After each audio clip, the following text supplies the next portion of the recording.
One day.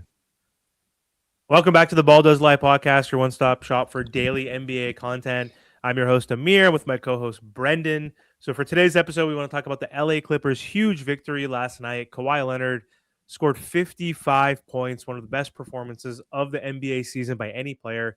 The Clippers are now 5-5 in their last 10, and those wins weren't just empty victories. They've beaten teams like the Lakers, the Rockets, the Pistons.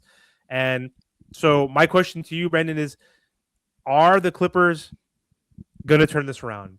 Like, I see a good pattern. Obviously, they've struggled mightily. We've talked about that on the podcast. They've been one of the worst teams in the NBA, quite frankly, which is insane to think about right now. And in terms of standings in the West, they're 13th. They're still 10-21, but huge swing though in the past week. So, are they for real? Can they actually come back, or do you think it was just this team needs Kawhi and James Harden to have these super type of games just for them to compete? I think that's true. I think for the Clippers to win anything, James and Kawhi have to go as crazy as they both went last night. Kawhi's going to make the headlines with 55, but James played another great game with 28, 7, was 11-11 from the line. He looked really good as usual, honestly. But I think this is kind of where I think we thought the Clippers would be to start the year. I think their over-under was hovering around 50 games. So the start has been crazy to see them right now at 10-21. This is after this 4-game win streak they've had. But I do think this is somewhat sustainable. I think they can jump in here, make a run, and kind of vie for that 9-10 spot in the West, compete with the Blazers, Grizzlies, probably the Warriors too, as they continue to free fall. And I think the whole NBA is praying for this because, as everyone knows, the Thunder get that unprotected pick from the Clippers no matter what this year. So no incentive for the Clippers to lose. But I do think this is somewhat sustainable. I think this is what we expected them to look like. And now that Derek Jones Jr. is kind of getting back into the mix, that gives them some variability on the defensive end.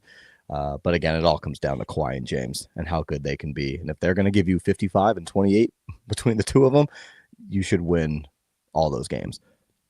Yeah. What else? What else have they been doing well besides those two? Obviously, playing out of their minds and playing great basketball in the past week and a half. And also, I love how you mentioned that anything can change in a basketball season. Like, especially with the standings, how close they're at right now. Like, the Warriors are only 5 games ahead of them. Like, they're 16-16 as the 8th seed. So 1-2 good weeks in the NBA, depending on where you're at seeding wise and situationally, can change the trajectory of your season, right? So they can go on a 5-game winning streak. The Warriors can go on a 5-game losing streak, and that can change everything. So what else has gone well though, in these victories against teams like the Rockets, who we've talked about as a contender? The Lakers are a contender. Like the Pistons, they're the best team in the East. So what else have you seen outside of Kawhi and James Harden? Top to bottom, they're just way more efficient offensively. The three balls going in for them.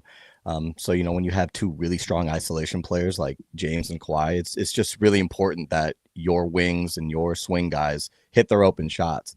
And I think to start the year, they just were not getting consistent play from any of their wings, any of their kind of role players that they have.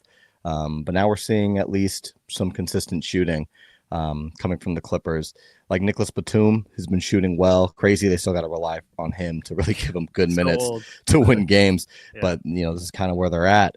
And then Chris Dunn, I think he is a little shaky. He's still very up and down, but he's someone that can give you a good 15 to 17 points a game. That's solid. And I think that's been a huge reason why they've gone on this win streak against 4 really good competitive teams. And then defensively, they're much more locked in. Again, small sample size, only 4 games, but in those 4 games, they're top 5 in defensive rating, they're first in offensive rating, and first in net rating. So if they can continue to just build on this momentum that they've created over this, last 2 weeks of basketball, they can find themselves back in the play-in. The whole league can breathe a sigh of relief. The Thunder aren't getting that lottery pick.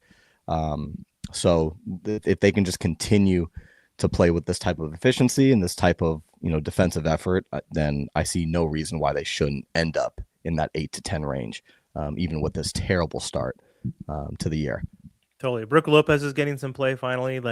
couple games ago against the Blazers, scored 31, hit 9 of 14 from 3, which is a career high for him. So Splash Mountain. 14 threes. Yeah, Splash Mountain is such a great name for Brook. Yeah, like he's been in the rotation, and if he's 37 years old, he's not going to really contribute like he did offensively, especially when you have Kawhi, James Harden, and a bunch of other pieces that you can rely on for the offensive piece. But his defense, I think, has been also helpful again because he wasn't in the rotation for a long time, and he's still going to get you 1 to 2 blocks every single game. So he adds that element of rim protection. Before we close out, though, isn't it interesting that they're winning without Zoo, who's like one of their best players and who was playing very well when they were struggling early on and when Kawhi was out, obviously. And I think Kawhi is going to get hurt again because he's always hurt. And he's never going to play back to back. So he's always going to do the load management piece. But let's close out. Why do some teams play better when like some of their best players go out? It's like so weird. Like they've been doing it without Zoo. Yeah, the Ewing theory, as Bill Simmons has coined, is a real thing. But for Zoo, I mean, he's been such an important piece for them. So it is interesting that they've gone on this run with him on the bench. I just think Brook being able to space the floor in this short little spurt has given everybody a little bit more room to operate, especially your two primary ball handlers in Kawhi and James. And I think just having that option as your 5 to also stretch the floor just creates way more difficult matchups, way more difficult space to manage for a defense. I don't think that this will continue without Zoo. I think Zoo's going to need to come back for them to make a legitimate play-in push. But it is interesting how sometimes when one of your best guys takes some time off, something just kind of changes and clicks with the roster. And I think we're seeing it now with the Clippers. But it'll be important as they reintegrate Zoo back into the mix. How can they take some of the successes they've had with Brook and make sure that they continue to hit those keys, because it's interesting to see this offense operate with a stretch 5. There's a ton of space, and for a guy like James who can get by anybody, that's just so important. Yeah, and mentioning Brook again, in the month of December, he's shooting 4.7 attempts from 3, and he's hitting 48.5% just in the month of December. So there's been games there. I mean, obviously you have the 9 for 14 game, and you'll be like 2 for 2 in another game. Like he's had some stretches in some games where he wasn't very effective from 3, but overall for the month, like while Zoo has been out, like you're replacing him with a 7-footer who could stretch the floor, who's been hitting the 3 at a pretty goddamn high clip. He's shooting damn near 50%. Damn near 30% from your center. That's insane to think about.